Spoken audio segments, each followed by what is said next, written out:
আমার নাম স্বরূপা রায়চৌধুরী। আমার এটা হলো অগস্ট 2025-এ কেনা, তখন থেকে চালাচ্ছি। Love with this car, my electronic vehicle.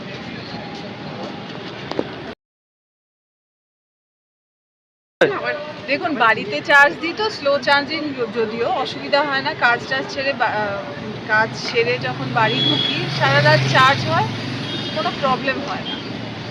আর আমার এটার মাইলেজ অনেক, একবার ফুল চার্জ হয়ে গেলে মানে 7 দিন তো আমার চলেই যায় মিনিমাম উইদাউট চার্জিং।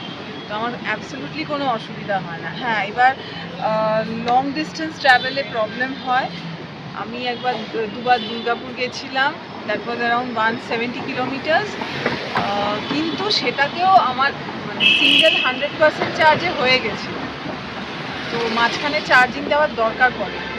হ্যাঁ, চার্জিং স্টেশন থাকলে ওই একটা অ্যাংজাইটি থাকে না মাঝখানে, কিন্তু আদারওয়াইজ ইট ওয়াজ মানে কোনো অসুবিধা হয়নি।